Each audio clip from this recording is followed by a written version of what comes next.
Hello friends, welcome to Deepak classes.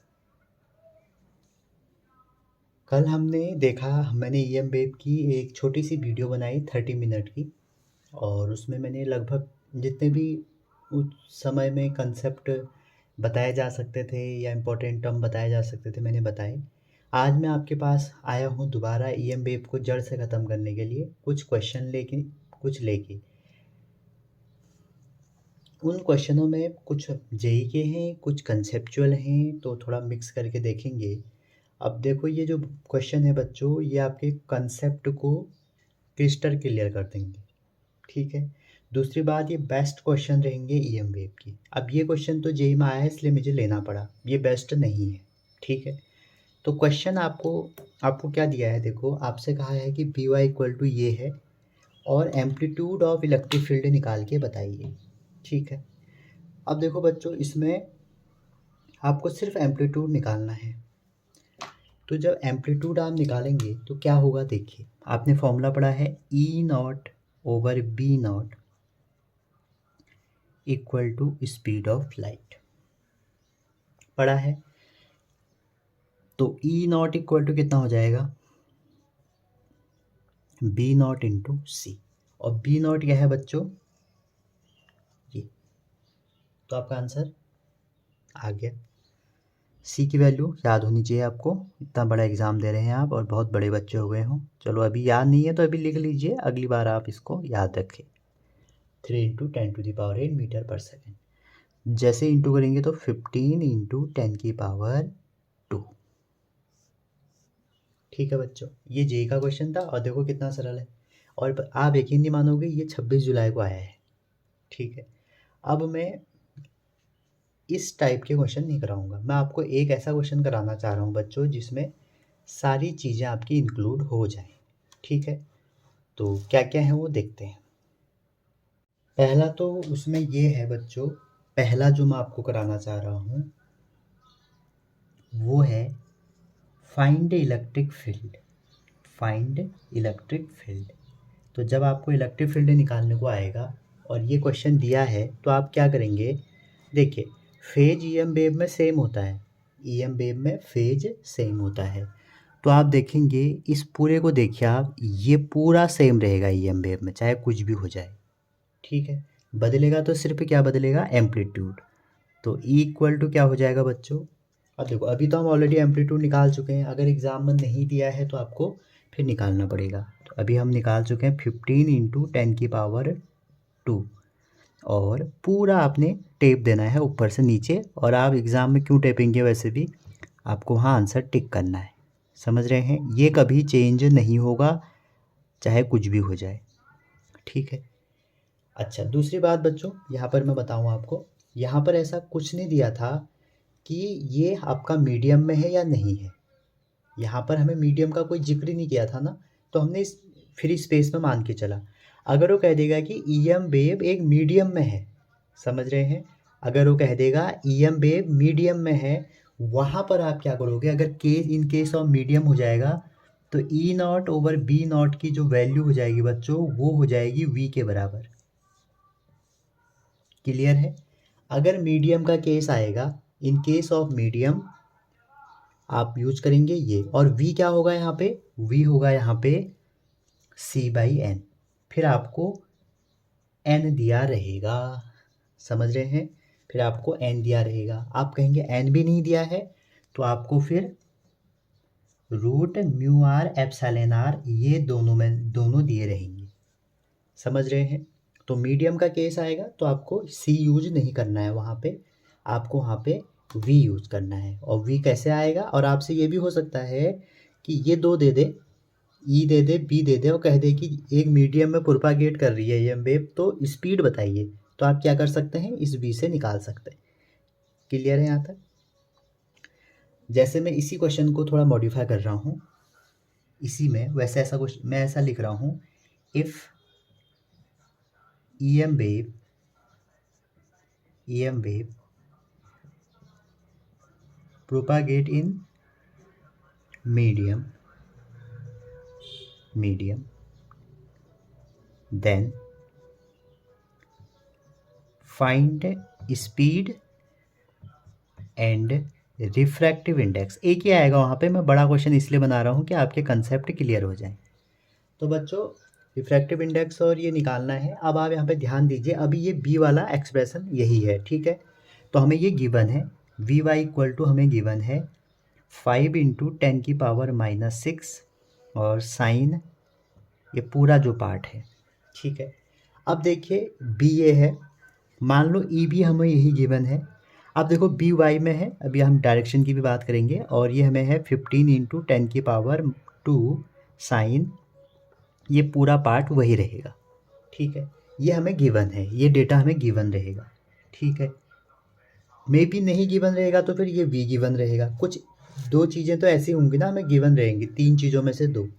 अब आपसे speed पूछी है, तो स्पीड में हमें क्या, आपको क्या करना है, एम्पलीट्यूड को डिवाइड कर देना है, E not by B not. याद रखना जेई में एक क्वेश्चन ये भी आया था, ई नॉट बी नॉट को उसने बी नॉट ई नॉट कर दिया था। तो ये आप बहुत ध्यान से करना, कंपटीशन में नंबर कट जाते हैं। तो हो गया 15 इंटू 10⁻2 ओवर 5 इंटू 10⁻⁻6, तो 5 3 जा हो गया 3 इंटू, और जैसे ऊपर आएंगे 10⁸। तो देखो ये ना हमारी वी की वैल्यू आ गई, अभी तो ये सी आ रही है। अब आपसे रिफ्रैक्टिव इंडेक्स पूछेगा अगर इस मीडियम का, तो वी इक्वल टू क्या हो जाएगा, सी बाई एन, ठीक है। तो यहाँ से एन इक्वल टू क्या हो जाएगा, सी बाई वी। तो ये भी हमारा वही आया 3 इंटू 10⁸ ओवर 3 इंटू 10⁸। तो कितना आ गया 1, समझ रहे हैं। तो ऐसे आपको ये निकालना पड़ जा सकता है। तो आप इसलिए केयरफुल रहें और कंसेप्ट बनाते हुए चलें, ठीक है। आगे आपसे क्या पूछा जाता है इसमें आपसे पूछा जा सकता है कि इलेक्ट्रोस्टैटिक एवरेज एनर्जी डेंसिटी बताओ इलेक्ट्रोस्टैटिक में। तो उसके लिए तीसरा आपसे पूछा जाता है, तो यू ये आपको पता है क्या होगा। अगर आपसे एवरेज पूछा जा रहा है, एवरेज, तो एवरेज में आप फोर्थ यूज करना, एप्सिलॉन नॉट एम्पलीट्यूड का स्क्वायर, ठीक है। ये आप एवरेज में यूज़ करना। अदरवाइज जैसे ये ई स्क्वायर होता है, तो E square R M S में फिर e√2, तो ये 1/4। और वैसे ये एवरेज मैग्नेटिक आएगा तो 1/4 बी स्क्वायर, ये नॉट तभी यूज करेंगे आप, ओवर 4 म्यू नॉट। ये आप बच्चों आपकी एवरेज डेंसिटी है, ठीक है। और लास्ट वीडियो में मैंने आपको एनर्जी डेंसिटी बता रखा है, तो उसमें जो फॉर्मूला बता रखा है 1/2 ई नॉट ई स्क्वायर है, समझ रहे हैं। यहाँ पर 4 होगा, ठीक। आगे अगर आप देखें, ये दो अगर पूछें तो आप इसको निकाल लो या इसको निकाल लो, दोनों सेम आएंगे। एक निकालनी होती है आपको। अगर कभी आपको इन दोनों का रेशियो पूछ दे तो हमेशा 1/1 आता है, ठीक है। चलिए आगे चलते हैं। तो बच्चों ये various form of EM wave हैं, ये हमारी जनरल फॉर्म है। और इसको आप देखेंगे, हमने ये 2π/λ के की वैल्यू रख दी, और यहाँ पर ओमेगा तो ओमेगा ही था, मैंने 2π/λ और 2π/t रख दिया, क्योंकि आपको पता होगा t इक्वल टू होता है 2π/ω। तो ओमेगा निकालिए यहाँ से, 2π/t हो जाएगा। अच्छा एक चीज़ और मैं आपको बता दूँ, जो आपका k है ना बच्चों, अगर इसको और थोड़ा सा मैं अलग अलग फॉर्म में लिखूँ तो ये हो जाएगा साइन 2π, आप बाहर निकाल लीजिए। जैसे ही आप 2π बाहर निकालते हैं तो आपका बन जाएगा x/λ माइनस t/t। तो हम कंफ्यूज हो जाते हैं कि ये कौन सी फॉर्म आ गई, ठीक है। और इसको अगर आप एक फॉर्म में कन्वर्ट करना चाह रहे हैं तो 1/t क्या हो जाता है, frequency, E not sign 2π, x/λ तो ऐसे ही रहेगा, लेकिन 1/t क्या है, फ्रिक्वेंसी। तो ये ऐसे भी आपको मिल सकता है, तो इसमें कंफ्यूज होने की ज़रूरत नहीं है। ये सारी जो फॉर्म है वो ईएम वेव की ही है, ठीक है। एक चीज़ और, जो हमारा के है बच्चों, इस के को हम क्या लिखते हैं, अगर फ्री स्पेस में होगा ω/k इक्वल टू सी लिखते हैं, ठीक है। तो ये जो के है ना बच्चों, इसको आप ω/c भी लिख सकते हो। तो इसका मतलब ये है, एक फॉर्म आपका क्या हो जाएगा, ई नॉट ऐसी लिखा, साइन ऐसी लिखा, के की जगह मैंने ω/c, ये फ्री स्पेस की बात कर रहा हूँ मैं, x-ω/t ऐसे भी लिख सकते हो। तो ये बहुत सारी हमारी अलग अलग फॉर्म है जो आपको एग्ज़ाम में हेल्प करेंगी, ठीक है। तो इनसे भी आप देख लीजिएगा क्वेश्चन। अब जैसे कोई भी आपको क्वेश्चन दिया है, ई नॉट आपको पता है, देखो बच्चों ये वाला जो पार्ट है ना, ये वाला पार्ट ये सब में सेम रहेगा, मतलब आपको इसके बारे में इतना सोचना ही नहीं है। अगर आपको एक्सप्रेशन निकालना है तो इसके बारे में सोचना ही नहीं है, आपको सिर्फ और सिर्फ सोचना है ई नॉट। तो जैसे आप बी निकालोगे तो बी कितना हो जाएगा, बी हो जाएगा आपका, अब देखो मैं आपको बार बार कह रहा हूँ E naught over B naught equal to C होगा, फिलहाल मैं फ्री स्पेस ही ले रहा हूँ, मीडियम होगा तो स्पीड हो जाएगा। तो यहाँ से बी नॉट अगर आप निकालोगे क्या आ जाएगा, ई नॉट बाई सी। अब कोई सा भी फॉर्म है वो आप यहाँ पर लिख देंगे, ठीक है, कोई सा भी फॉर्म हो, आप ये वाली हो ये लिख दो, ये वाली है ये लिख दो, ये वाली है ये लिख दो, कोई भी लिख दो, ठीक है। तो इससे रिलेटेड आपको घुमाने के लिए क्वेश्चन आ सकते हैं, तो आप तैयार रहिएगा। मिलते हैं अगले क्वेश्चन में चलते हैं। अगला क्वेश्चन ये है कि आपकी एम वेव एक मीडियम में ट्रैवल कर रही है, तो जिसकी जो स्पीड है वो 2 × 10⁸ है। रिलेटिव परमिबिलिटी जो है उसकी, वो आपकी परमिबिलिटी है, सॉरी, रिलेटिव परमिबिलिटी जो है वो म्यू आर है, और रिलेटिव परमिटिविटी निकालो करके आया है। ये क्वेश्चन भी जेई में आया है। तो बच्चों करना क्या है, मैंने आपको बार बार बता दिया कि किसी भी मीडियम में जो स्पीड होगी वो क्या होगी, दो फॉर्मूले हैं, ई और बी तो दिया नहीं है, एक तो मैंने आपको ये बताया था। अब ये तो आप तभी लगाओगे ना जब ये दिए रहेंगे, ये दिया ही नहीं है। दूसरी मैंने आपको ये बताई थी कि C/N होती है, ठीक है। अब यहाँ पर क्वेश्चन आपसे क्या आ सकता है बताए, इतना ही देके रिफ्रैक्टिव इंडेक्स निकालो, ठीक है। तो अभी तो नहीं आया है फिलहाल, और एन की वैल्यू मैंने आपको बताई थी √μr∈r, ठीक है। तो v इक्वल टू हो जाएगा C/√μr∈r। तो स्क्वायरिंग कर दो दोनों साइड, तो v² इक्वल टू C²∈r∗μr, ठीक है। अब हमें निकालना क्या है, एप्सिलॉन उसको उधर भेज लो, बाकी की वैल्यू रख लो। तो शायद आपको क्लियर हो रहा होगा। तो c की वैल्यू हो गई 3² 9, 10⁸ होता है, 8² 16, ये स्पीड कितनी दी है 2 × 10⁸, तो ये भी 16 हो गया, और 2 की पावर में डायरेक्टली 4 कर ले रहा हूँ, और म्यू आर की वैल्यू आपको 1 दी है, तो 16 से 16 कैंसिल हो गया, तो आंसर आ जाएगा 9/4, ठीक है। देखो कितना बढ़िया क्वेश्चन था। चलते हैं अगले क्वेश्चन में। अब जब हम इस पूरी सीरीज़ को जब हम कर ही रहे हैं, तो क्यों ना डायमेंशन रिलेटेड भी क्वेश्चन कर लें। अब वैसे तो आप लोग बहुत इंटेलिजेंट हैं और आपको आता ही होगा इनका डायमेंशन निकालना, लेकिन फिर भी मेरा फ़र्ज़ है बताना, मैं बताऊंगा आपको। आप देखेंगे कि अगर मैं आपसे इसकी डायमेंशन पूछ लूँ तो बहुत लोगों तो यही कहेंगे कि कौन से फॉर्मूले से ढूंढें, क्या करें। तो बच्चों देखो, आपको म्यू नॉट एप्सिलॉन नॉट की डायमेंशन निकालने की ज़रूरत है नहीं, कोई फॉर्मूला ढूंढने की ज़रूरत है नहीं। आपने पढ़ा था किसका रूट किसके बराबर होता है, आपने पढ़ा था 1/√μ नॉट एप्सिलॉन नॉट किसके बराबर होता है, सी के। तो इसका स्क्वायर किसके बराबर होगा, c²। c क्या है, स्पीड ऑफ लाइट, और स्पीड ऑफ लाइट की क्या होती है LT-1, तो स्क्वायर कर दीजिए, तो इसकी डायमेंशन आ गई। अब ये जो है ना बच्चों, ये क्या है, एनर्जी डेंसिटी, ये क्या है, energy density, energy over volume. और सेम आप यहाँ भी देखो, ये है मैग्नेटिक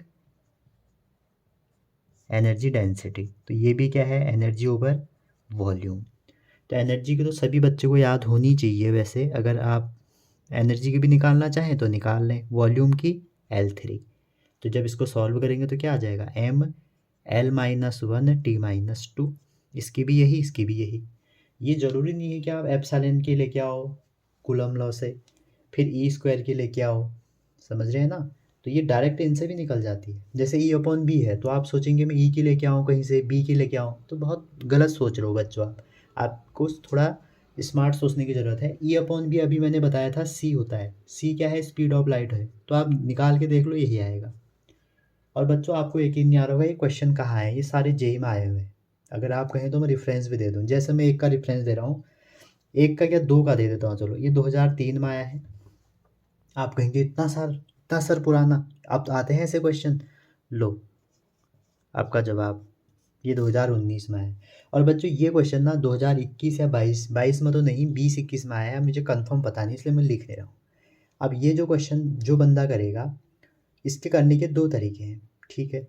देखो पहला तरीका तो ये है, इसकी जो डायमेंशन होती है वो रेजिस्टेंस के बराबर होती है।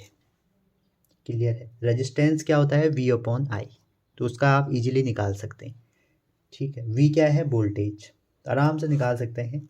लेकिन अगर आप कहें नहीं ये याद नहीं है तो आप क्या करिए, देखिए ये आपको पता है इक्वल टू C होता है। अगर आप इसमें इस वाले में इसको छोड़ दीजिए, इसमें अगर आप किसका इंटू कर दें, एप्सिलॉन नॉट का, ऊपर भी नीचे भी, तो बच्चों जो इसको ब्रेक करेंगे तो ऊपर क्या हो जाएगा, एप्सिलॉन नॉट, नीचे क्या हो जाएगा, root mu not epsilon not. तो 1/एप्सिलॉन नॉट, म्यू नॉट कितना होता है, C अभी पढ़ा था हमने। तो इसकी जो डायमेंशन निकालना आसान होगा। अगर आप म्यू नॉट की भी निकालोगे, एप्सिलॉन नॉट की निकालो, इट्स टेक 2 टाइम, ठीक है, ज़्यादा टाइम लेगा ये आपका, और एग्ज़ाम में इतना टाइम होता नहीं है। तो कोशिश करें अगर ये आप थोड़ा टेक्निक से सीख पाएँ तो, ठीक है।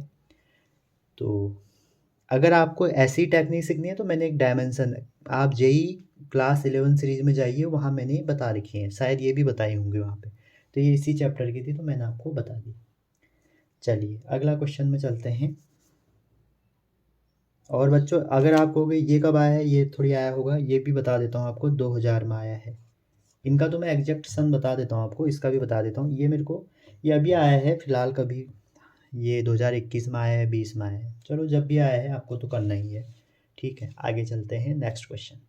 अगला क्वेश्चन है हमारा डायरेक्शन रिलेटेड, और क्या है देखिए, इसमें कह रहा है for an EM wave propagating Z direction which one of the following combination give the correct possible direction of for E and B respectively, ठीक है।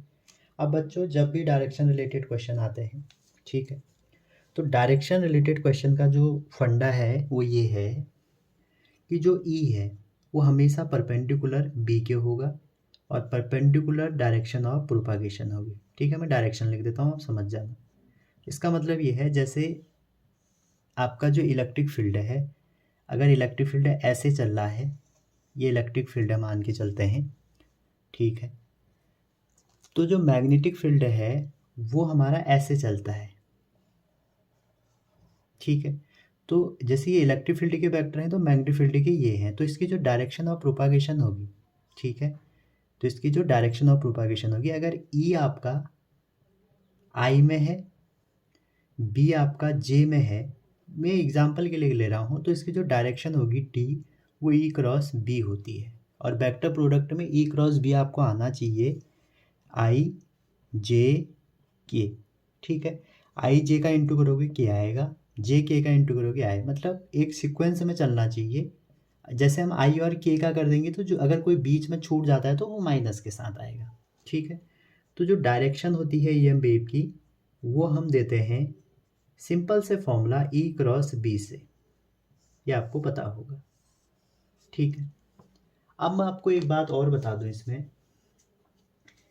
जो EM वेव है वो ट्रांसवर्स नेचर का है, इसको किसने कंफर्म किया था, पोलराइजेशन ने। तो हम EM वेव में जो पोलराइजेशन की डायरेक्शन लेते हैं, EM वेव में जो हम कभी आ सकता है ये भी बच्चों, वैसे आ गया है एक बार J में, जो पोलराइजेशन की डायरेक्शन है वो हमेशा पैरेलल होती है E के, ये भी आप ध्यान में रखें, ये आप नहीं करते, ठीक है। E B डायरेक्शन तो परपेंडिकुलर है ही, लेकिन जो पोलराइजेशन है, पोलराइजेशन जिस डायरेक्शन में होगा वहाँ इलेक्ट्रिक फील्ड जरूर होगा, ठीक है, वहाँ इलेक्ट्रिक फील्ड का वेक्टर होगा। अब इसमें आप एक बात देखिए, E परपेंडिकुलर B है, तो जब दो वेक्टर परपेंडिकुलर होते हैं बच्चों, तो आप ये बात देखना, ये दोनों वेक्टर का जो डॉट प्रोडक्ट होता है वो 0 आना चाहिए, ठीक है।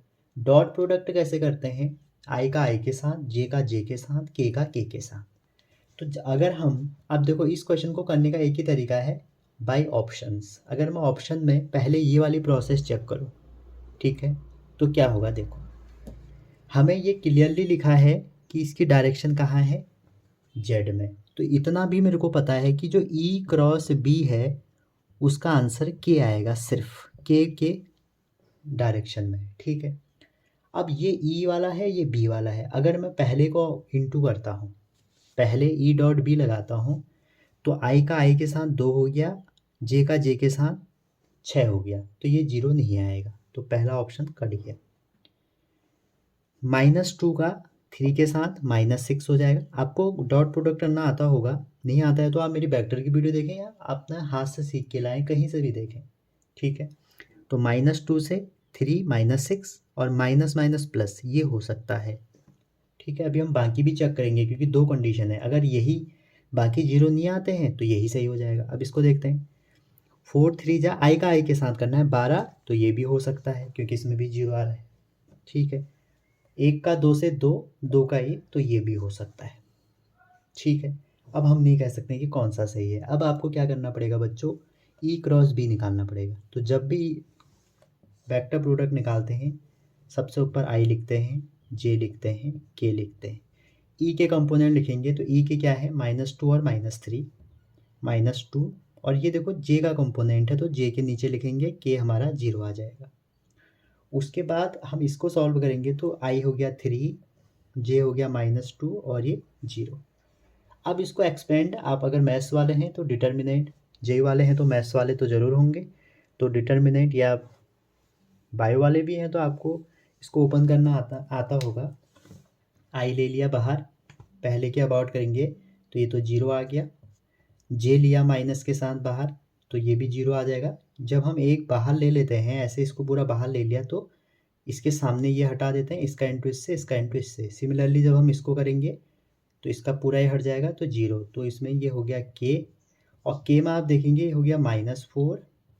ठीक है, और प्लस -4 माइनस नहीं +4 +9।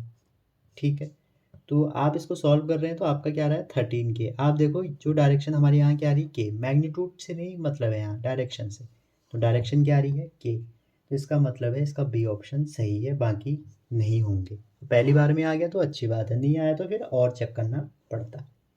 समझ रहे होंगे यहाँ तक। अगला क्वेश्चन, अब एक बार हम इसमें रिवीजन कर लेते हैं सारे क्वेश्चन को। देखिए बच्चों, ये आपको देखिए, ये जो के साथ है ना, ये डायरेक्शन ऑफ प्रोपागेशन दिखा रही है, इलेक्ट्रिक फील्ड आई को है। जब भी आपको डायरेक्शन ऑफ प्रोपागेशन निकालनी होगी और ऐसे एक्सप्रेशन दिया होगा तो आप गौर करना के पास क्या होगा। जो के पास है ये डायरेक्शन ऑफ प्रोपागेशन को दिखाएगा।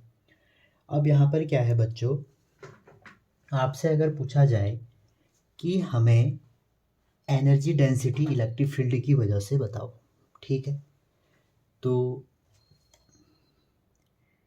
एनर्जी डेंसिटी अगर आपसे पूछे, नॉर्मली एनर्जी डेंसिटी पूछे,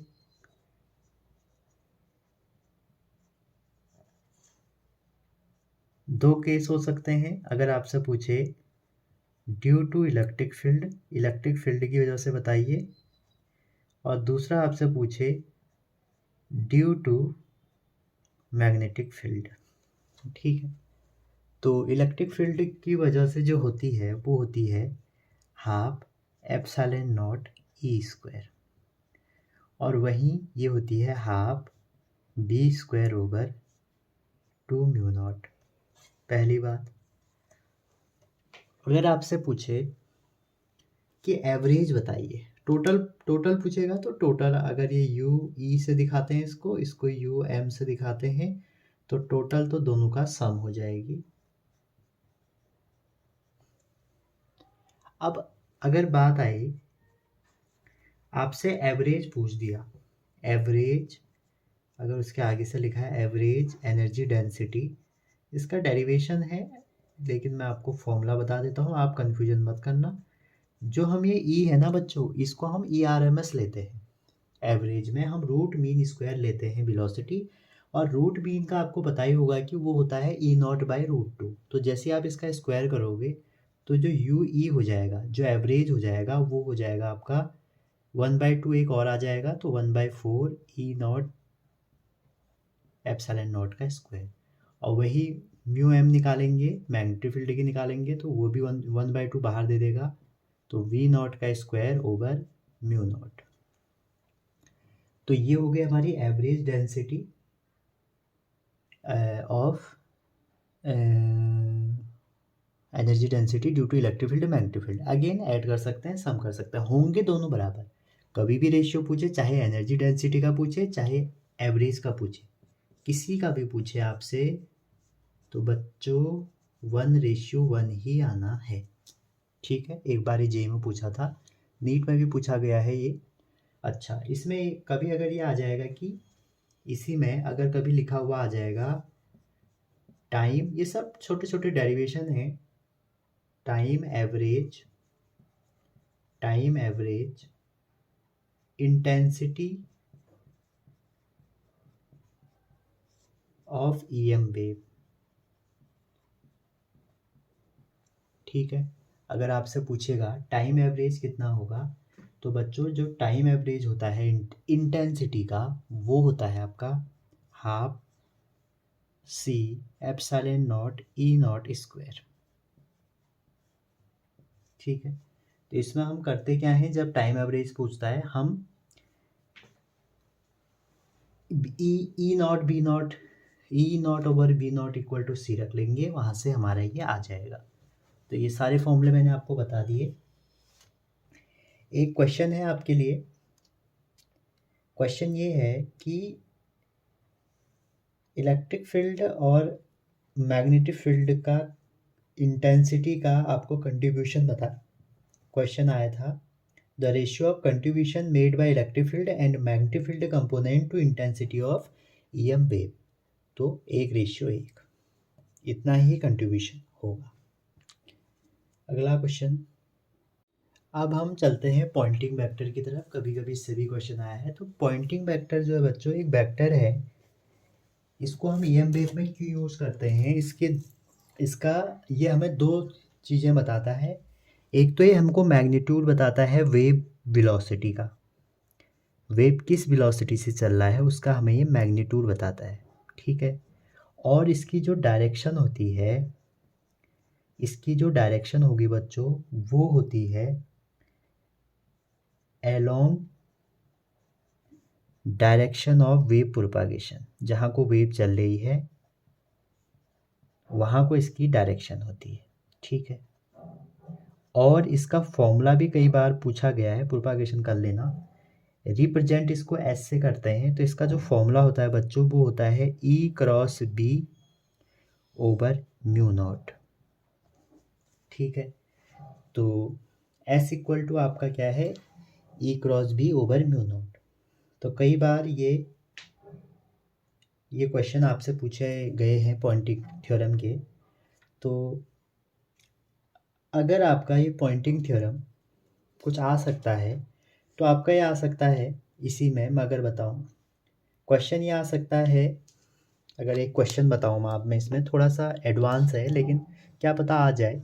ठीक है, तो क्वेश्चन ये है कि एक इनफाइनाइट आपके पास लॉन्ग थिन वायर है।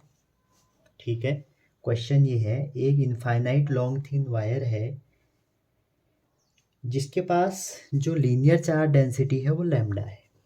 क्लियर है यहाँ तक, और वो जेड एक्सिस में प्लेस किया है, ये जेड एक्सिस है, और वायर मोशन करने वाला है अपनी लेंथ के अबाउट विद वेलोसिटी, जो v है इसकी वो है v के। ठीक है, मतलब ये वायर अपने लेंथ के अबाउट मोशन करने वाला है। तो आपसे कहा गया calculate Poynting vector, calculate Poynting vector. समझ रहे हैं, एक वायर था जिसमें चार्ज डेंसिटी लैम्डा है, अपनी लेंथ के अबाउट ये मोशन करने वाला है विद वेलोसिटी v के कैप, और जेड एक्सिस में रखा है। तो आपसे पॉइंटिंग वेक्टर पूछ रहा है। अब बच्चों देखो, पॉइंटिंग वेक्टर होता है S equal to E cross B over mu not. तो आपको E, इस वायर का E पता होना चाहिए। एक इनफाइनाइट वायर में हम गॉसियन सरफेस लेते हैं, आपको पता ही होगा, एक गॉसियन सरफेस लेंगे क्योंकि लेंथ के अबाउट मोशन कर रहा है। तो E की वैल्यू कितनी होगी, लैम्डा ओवर, मान लीजिए इसकी रेडियस यहाँ से यहाँ तक R है, 2 पाई एप्सिलॉन नॉट R, ये हो गई। अब देखिए जेड एक्सिस में रखा है, तो जब ये मोशन करेगा, अगर हम कोऑर्डिनेट एक्सिस बनाएं ये जेड एक्सिस है, ये वाई एक्सिस है और ये एक्स एक्सिस है। ठीक है, एक्स एक्सिस मतलब इसके ऐसे परपेंडिकुलर है। तो इलेक्ट्रिक फील्ड किस में लाई कर रहा है? जे एक्सिस में, मतलब वाई एक्सिस में। ठीक है, अब जब ये मोशन कर रहा है, आपको इस वायर का मैग्नेटिक फील्ड भी पता है। ठीक है, तब मैं कह रहा हूँ ये आ सकता है। और मैग्नेटिक फील्ड कितना होता है? Mu not I over 2 pi R. और अब बताइए जो मैग्नेटिक फील्ड है वो कहाँ होगा? जहाँ पर वेलोसिटी होगी, नहीं सॉरी, वो कहाँ पर होगा? वो होगा आपके इसके दोनों एक्सिस के परपेंडिकुलर। ठीक है, और वो कहाँ पे होगा? आई एक्सिस में। ठीक है, वाई और जेड के परपेंडिकुलर, तो वाई और जेड के परपेंडिकुलर क्या होगा? X axis. तो जो पॉइंटिंग थ्योरम है हमारी, या पॉइंटिंग वेक्टर है, वो क्या होता है? E cross B over mu not. तो बच्चों यहाँ पर जो म्यू नॉट है वो तो नीचे रहेगा, बचा ई और बी। तो ई और बी में भी ज़्यादा डिफरेंस थोड़ी है, बस इंटू होगा तो जे और आई का होगा। तो जे और आई का इंटू होता है तो क्या आता है? माइनस के। तो ये हो जाएगा 1 अपॉन म्यू नॉट, तो यहीं पर रहा। बाकी चीज़ें लेमडा, और इसमें से हमने म्यू नॉट आई ऊपर के अलग लिख लिए, और नीचे देखेंगे तो ये हो जाएगा 4 pi square R square epsilon not और माइनस के कैप। तो इसके लिए जो पॉइंटिंग वेक्टर हो गया आपका ये हो गया। ठीक है, तो क्लियरली क्वेश्चन में दिया था, जेड एक्सिस में प्लेस किया था। तो जो हमारा सिलेंडर है तो इसका इलेक्ट्रिक फील्ड वाई एक्सिस में लाई करेगा, और जो हमारा इसका मैग्नेटिक फील्ड है वो एक्स एक्सिस में, इन दोनों के परपेंडिकुलर। ठीक है, उसके बाद हम एस निकाल देंगे और वेक्टर प्रोडक्ट आना चाहिए। तो जे क्रॉस आई करेंगे तो माइनस क्या आएगा? ठीक है, जब नहीं आई क्रॉस जे क्रॉस आई करेंगे तो हमारा क्या आ जाएगा? जे क्रॉस आई करेंगे तो माइनस क्या आ जाएगा? हाँ ठीक है, क्योंकि हमारा ये होता है ना आई जे के होता है। तो जब आप जे क्रॉस आई करेंगे, जे क्रॉस आई, तो आप ऐसे कर रहे हैं तो माइनस क्या आ जाएगा, क्योंकि जे क्रॉस के आई होता है ना। तो ये आपका आंसर हो गया। अगला क्वेश्चन, जो आपने कई बार देखा होगा, जो ईएम वेव का रेडिएशन प्रेशर होता है वो होता है P इक्वल टू, या प्रेशर बोल लीजिए, जिसका जो P इक्वल टू क्या होता है? Intensity over C। इसमें भी हम दो पार्ट करते हैं। हम ये कहते हैं अगर हमारा सरफेस कंप्लीटली एब्जॉर्बिंग है, कंप्लीटली एब्जॉर्ब कर लेगी पूरी वेव को जो भी आया, तो उसका तो यही होता है। और अगर परफेक्टली रिफ्लेक्टिंग होगी, परफेक्टली रिफ्लेक्ट करेगी, तो आपका ये डबल हो जाएगा, क्योंकि दो बार उसको सरफेस से वो करना है। तो ये होता कैसे है ये आपको आना चाहिए मेरे हिसाब से। देखो बच्चों, प्रेशर इक्वल टू होता है फोर्स अपॉन एरिया, ये आपको आता होगा। अब बताइए जो फोर्स है वो क्या है? Rate change of momentum. Newton साहब का लॉ याद करो, क्लास 11th, dp/dt होता है रेट चेंज ऑफ मोमेंटम। और एनर्जी इन टाइम टी कितना होगा? जो आपकी एनर्जी होगी, ई से लिख देता हूँ इसको मैं, वो कितना होगा in time T? You into, sorry you नहीं, पी इंटू सी। ठीक है, ये भी आपने रिलेशन पढ़ा होगा। तो यहाँ से पी इक्वल टू क्या आ जाएगा? ई ओवर सी। और जैसे ही इस पी की वैल्यू आप, इस पी की वैल्यू आप यहाँ रख दें तो क्या आ जाएगा? D E over D E, ये सी रख दिया मैंने ऐसे ही, ओवर डी टी। और इसकी वैल्यू आप इसमें पुट कर दें तो जो हमारा फाइनली प्रेशर निकल के आएगा वो आ जाएगा। अच्छा ये पी से आप कंफ्यूज मत होना, ये पी डैश कर लो। ठीक है, ये मोमेंटम था ना, ये अलग मोमेंटम, पी और पी में कंफ्यूजन मत करना। तो ये हो जाएगा 1/CA और D E over D T. ठीक है, तो यही बच्चों जो हमारा ये वाला पार्ट है, rate change of energy per unit area, यही हमारी इंटेंसिटी होती है। तो यहीं से हमारा ये सी आया। ठीक है, तो ये एक छोटा सा डेरिवेशन था जो मैंने आपको बता दिया। अगला क्वेश्चन आपका ये है, तो बच्चों आप यकीन भी नहीं कर सकते हो, ये IIT JEE में आया, नीट में भी आया हुआ है। क्वेश्चन ये था कि source of EM wave can be a charge. Charge तो होता है, लेकिन कौन सा होगा? Moving in constant velocity, moving in circular orbit, charge at rest, charge falling in electric field. तो बच्चों सिंपल सा कंसेप्ट इसका ये है, जो सोर्स होगा ईएम वेव का अगर चार्ज होगा तो तभी होगा जब वो एक्सेलरेटेड होगा, तभी वो ई और बी को साइनसॉइडली प्रोड्यूस करेगा, और या फिर वो ऑसिलेटिंग होगा। ठीक है। और वहीं अगर दूसरा हो सकता है इलेक्ट्रिक डायपोल को पहले भी एज्यूम किया था एक दो बार, तो अब ये बहुत ओल्ड टाइम में यूज किया जाता था, तो ये है भी नहीं एनसीईआरटीओ में। और थर्ड वन आपका जो आजकल मॉडर्न चल रखा है एलसी ऑसिलेटर। एलसी ऑसिलेटर और एलसी ऑसिलेटर की एक इम्पॉर्टेंट बात है बच्चों, ये जो ईएम वेव प्रोड्यूस करती है उसका जो एम्पलीट्यूड होता है वो कांस्टेंट होता है। ठीक है। तो यहाँ पे देखिए आपको देखना है कि कौन सा चार्ज हमारा यहाँ पर एक्सेलरेटेड मोशन को दिखाता है। तो जो पहला है कांस्टेंट स्पीड से अगर चार्ज चल रहा है तो कहाँ एक्सेलरेटेड दिखाएगा, कह रहा है moving in a circular orbit. जब किसी भी सर्कुलर डायरेक्शन में चार्ज मूव करता है तो उसकी डायरेक्शन बार बार बदलती है। तो जब भी किसी ऐसे चार्ज की डायरेक्शन बार बार बदलती है तो उसको हम क्या बोलेंगे, एक्सेलरेटेड मोशन। तो बी वाला ऑप्शन सही हो गया। एट रेस्ट, तो बच्चों रेस्ट पे भी चार्ज तो रेस्ट है ना, चार्ज रेस्ट है तो उस पर क्या लग जाएगा, इलेक्ट्रोस्टैटिक फोर्स लग जाएगा। ये तो बी लग ही नहीं सकता है उसमें, तो सी भी नहीं होगा। फॉलिंग इन इलेक्ट्रिक फील्ड, अब देखो जो फॉलिंग इन इलेक्ट्रिक फील्ड है बच्चों, जब कोई भी चार्ज एक्सेलरेटिंग करते हुए इसमें गिरता है तो वो भी एक एक्सेलरेटेड मोशन है। तो इसका जो सही ऑप्शन है बी और डी। तो इसमें more than one option correct थे, और ये क्वेश्चन बच्चों जेईई एडवांस में आया था। ठीक है। तो अगला क्वेश्चन, अब ये क्वेश्चन तो कुछ ऐसे लिए थे जो मैंने अपने तरफ से करवा दिया आपको। अब कुछ क्वेश्चन मैं आपको जो जेईई में प्योरली आए हुए हैं उनको करा रहा हूँ, और 2022 के कुछ करते हैं, और उससे पहले एक क्वेश्चन और कराता हूँ आपको। फिर इस टाइप के मैं सिमिलर क्वेश्चन नहीं कराऊंगा ना, इसलिए मैं एक जेईई का करा देता हूँ। तो बच्चों ये क्वेश्चन आया था, और मैं आपको बताऊँ ये जो क्वेश्चन है ये नीट में, ये नहीं मतलब इसी टाइप का नीट में हर दूसरे साल रिपीट होता है, जेईई में भी रिपीट हुआ है, कई बार रिपीट हुआ है। ठीक है।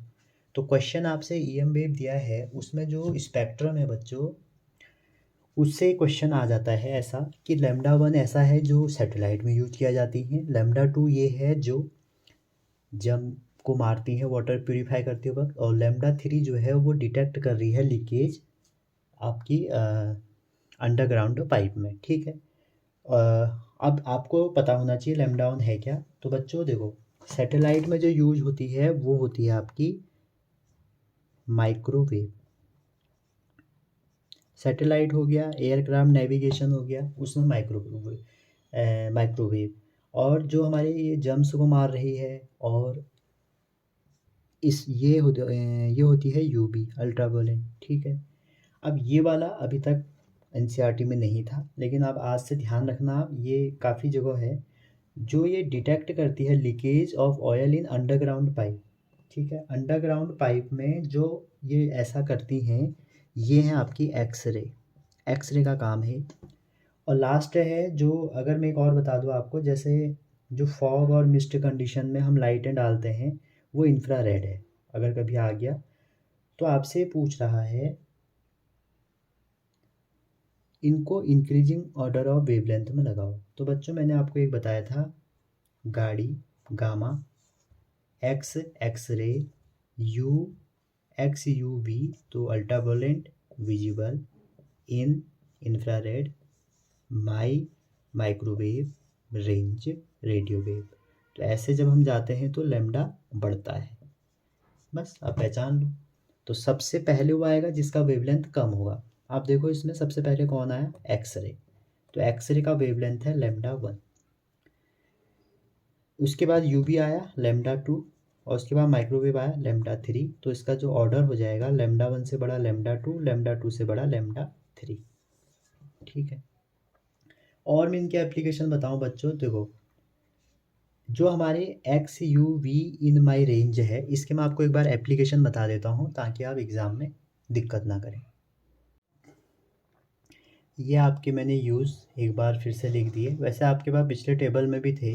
तो गामा के 2 यूज हैं और एक्सरे के हमारे 3 यूज हैं, solid structure, diagonal tool, treatment और detect leakage oil in ground pipe. ठीक है, ग्राउंडेड पाइप जो होते हैं। उसके बाद यूवी के हमारे 2 हैं, kill germs in water purifier, laser surgery और फूड प्रिजर्व करने के काम आता है। विजुअल के हमारे डेली लाइफ में जितनी भी चीज़ें होती हैं। रेडियो का आसान है, रेडियो में आपका बच्चों सिर्फ टीवी और रेडियो कम्युनिकेशन में यूज़ होता है, जबकि माइक्रोवेव में ये 3 है। ठीक है, इसमें से 2 पूछे जाते हैं।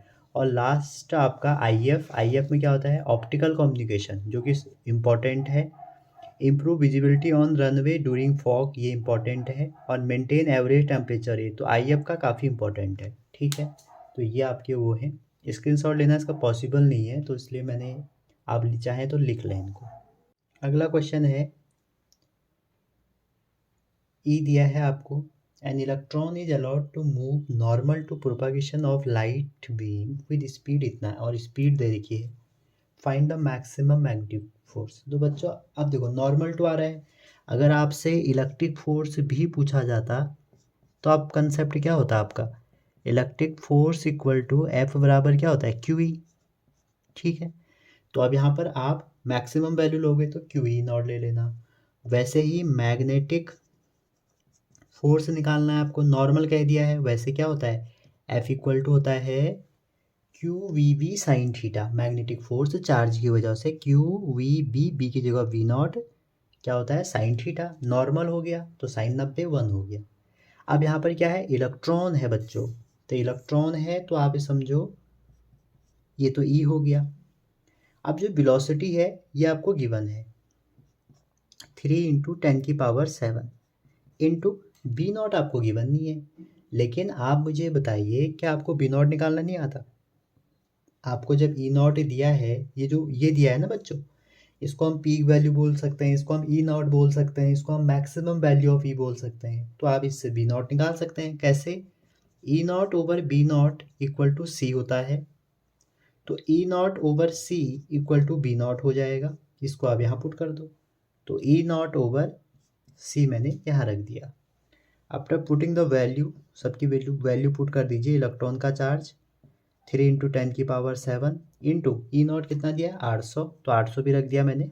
ठीक है, अपॉन में क्या हो जाएगा बच्चों, सी हो जाएगा। और सी क्या है हमारा 3 × 10⁸, 3 से 3 कट गया तो ये 8 है, ऊपर 15, 15 से कम होंगे -4, तो ये आ जाएगा 12.8 × 10⁻⁻18। ठीक है, क्योंकि ऊपर 1 जाएगा, हाँ 18 आ जाएगा। तो ये आपका, जब इसको सॉल्व करेंगे तो ये आपका आंसर हो जाएगा। देखो क्वेश्चन वही था, बस उन्होंने थोड़ा सा बदल दिया। तो ये बात आप याद रखें कि अगर फोर्स का क्वेश्चन आ जाएगा तो आप ऐसे करेंगे। ठीक है, और अगर यहाँ इलेक्ट्रिक होता तो इलेक्ट्रिक तो आप ऐसे ही निकाल देते। चार्ज था ई 1.6 × 10⁻⁻19 इंटू ई नॉट है आपका 800। लेकिन उन्होंने मैग्नेटिक पूछा, उन्होंने क्या पूछा, मैग्नेटिक आपसे पूछ के पूछा। ठीक है, नेक्स्ट क्वेश्चन।